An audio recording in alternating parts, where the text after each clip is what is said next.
Hello everyone, welcome back to our channel.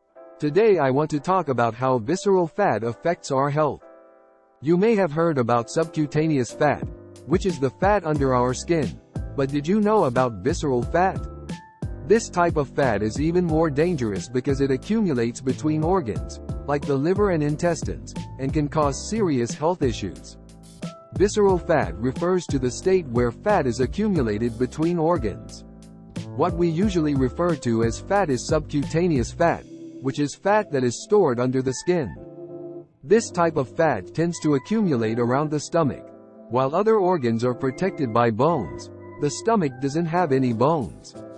So, it can continue to store fat indefinitely, which is why it tends to accumulate in the stomach.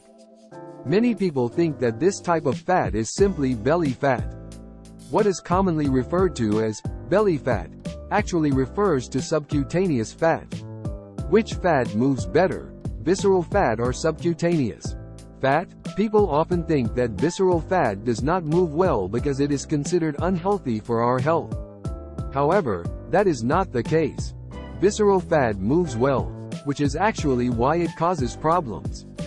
As this fat moves through our bloodstream, it causes oxidation.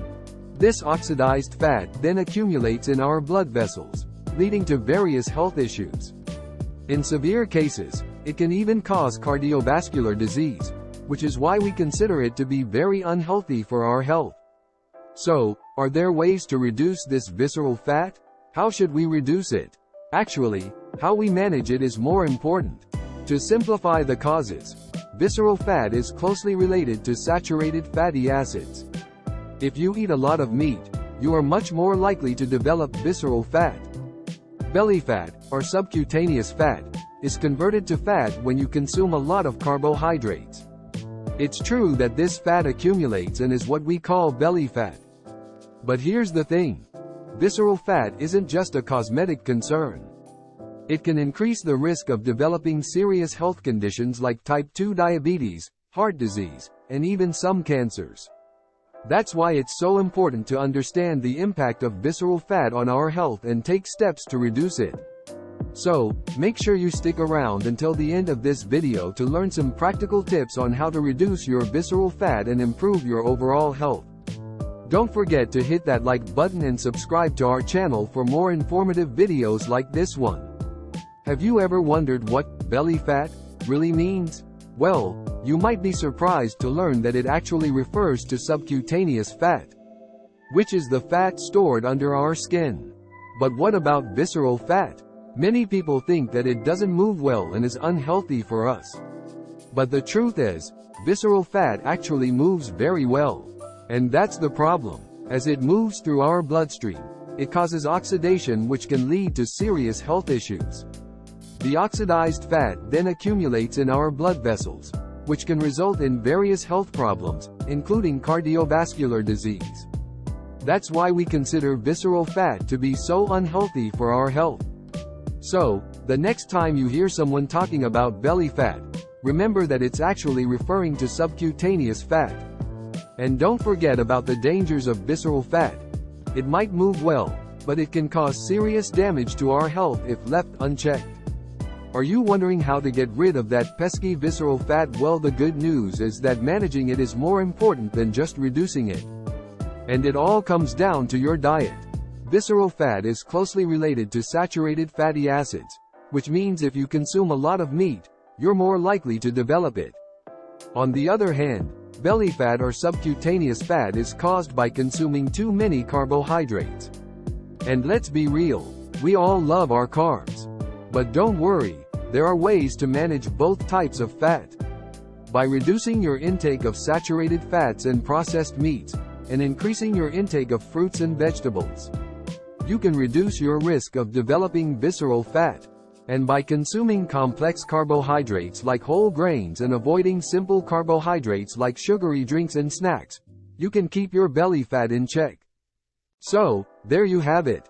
Remember, managing your diet is the key to keeping both types of fat at bay. Are you struggling to manage that stubborn visceral fat? Well, I've got some tips for you. First things first. If you want to keep that visceral fat under control, you need to cut back on animal fats. Yep, you heard that right. Animal fats are more closely related to visceral fat than vegetable fats. So it's super important to limit your intake of animal fats as much as possible. But here's something that often gets overlooked: the liver's role in fat storage. So, where is fat stored? In the visceral or subcutaneous region? Drumroll, please. It's stored in the visceral region. That's why it's so important to pay attention to your diet and make sure you're not consuming too much of those unhealthy fats.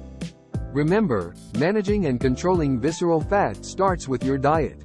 Did you know that when people say that fat has accumulated in the liver, it's actually referring to visceral fat? That's right. And if you have fatty liver, it's crucial to manage your visceral fat effectively. One of the main causes of fatty liver is alcohol. Yep, you heard that right.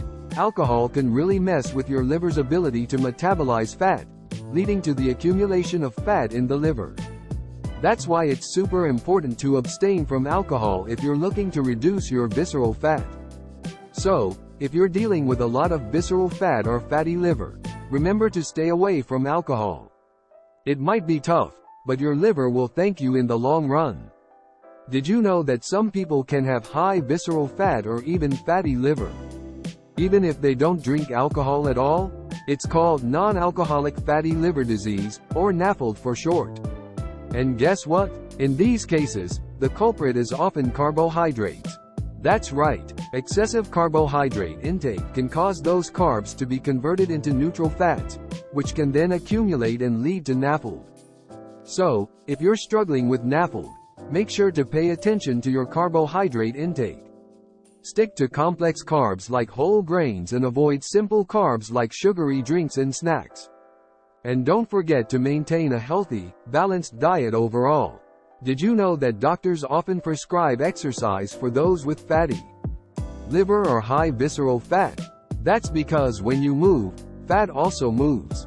By exercising regularly, your energy metabolism increases, which means you can burn fat for energy. You might remember the krill oil that was a big hit on home shopping channels in the past. They claimed it could melt fat.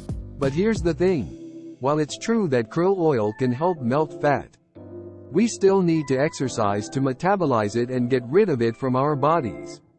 Unfortunately, some krill oil advertisements claim that just eating it could reduce visceral fat and body fat, making it a diet solution. But let's be real, guys, there's no magic pill or shortcut to a healthy body. Exercise is key to managing visceral fat and overall health. Fifth on our list is all about consuming the right ratio of saturated and unsaturated fatty acids. Now, we all know that the fat we eat contains a lot of saturated fatty acids, but we need to make sure we're getting enough unsaturated ones as well. That's where omega-3 comes in. Even a small amount can make a big difference. Now, have you heard about ABC juice? It's been all the rage on the internet and TV lately. It's super easy to remember. A for apples, B for beets, and C for carrots.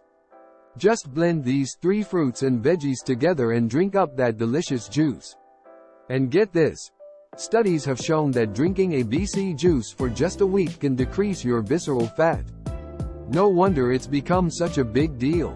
I did some digging and found out that ABC juice may not be the miracle drink we thought it was when it comes to reducing visceral fat. Although it was initially promoted for its antioxidant function and the presence of anthocyanins, a type of pigment, there is actually no direct correlation between those things and visceral fat.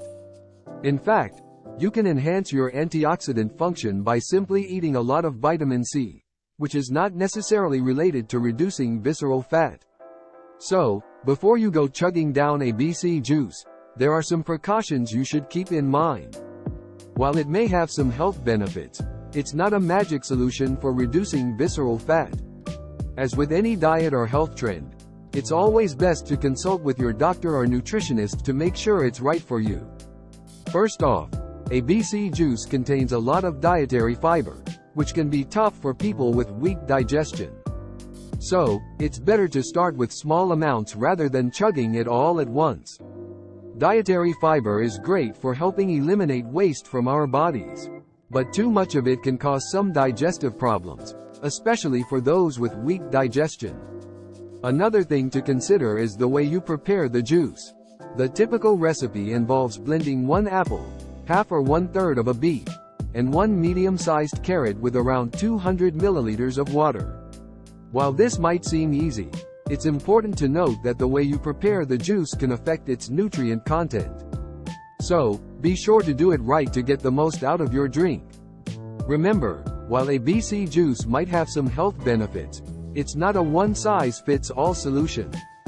If you have any concerns or health issues, be sure to talk to your doctor or nutritionist before trying it out. There's another important point to keep in mind when drinking ABC juice. You need to make sure you remove the apple seeds before consuming them. Did you know that apple seeds contain cyanogenic compounds, which are similar to hydrogen cyanide?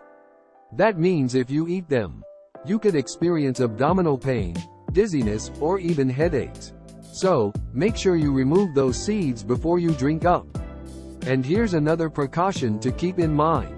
Beetroot contains oxalate compounds, which can cause various types of stones and problems in the gallbladder or kidneys if consumed in excess. So, while beetroot can be great in moderation, too much of it can actually be harmful. So, be careful and drink ABC juice in moderation. As always, consult with your doctor or nutritionist if you have any concerns. So, we all know that ABC juice is great for reducing visceral fat. But did you know that making juice with fruits and veggies in the morning can also do the trick? That's right, fruits and veggies are packed with essential vitamins, minerals, and special functional substances called phytochemicals that can help improve your health in more ways than one. It's not just about ABC juice, folks. Consuming enough fruits and veggies in the morning can also be a game changer when it comes to reducing visceral fat.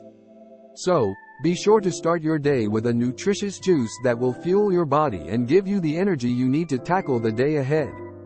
Today we're talking about managing visceral fat and why it's so important for your overall health. You see, visceral fat is not just a cosmetic concern, but it's also linked to various health issues like obesity, cardiovascular disease, diabetes, high blood pressure, and even problems with the liver and kidneys. Yikes! So, it's essential to keep an eye on your visceral fat levels and work towards managing them. After all, your health is your wealth. And here's an interesting fact. Research shows that the more visceral fat you have, the shorter your average lifespan will be. Scary stuff, right? But don't worry, we've got you covered. Stick around and we'll share some tips on how to manage visceral fat and live a healthier, happier life. Let's quickly recap what we've talked about today. We learned that reducing animal fat intake little by little is super important when it comes to managing visceral fat. And we talked about how you should avoid drinking alcohol if possible. But that's not all. Consuming good fatty acids like omega-3 and avoiding excessive carbohydrates are also key factors to keep in mind. Remember, these are important lifestyle changes that can help improve your overall health. And if you're looking for more ways to manage visceral fat, don't forget to exercise regularly and incorporate more fruits and veggies into your diet. So, let's make these changes together and live our best, healthiest lives. Now you've got a good understanding of what visceral fat is all about. I hope you found this information helpful and informative. But don't worry, there's more where that came from. Be sure to hit that like and subscribe button to stay up to date with all of our latest videos. And as always, if you have any questions or comments, be sure to leave them down below. Thanks for watching, and I'll see you all in the next one.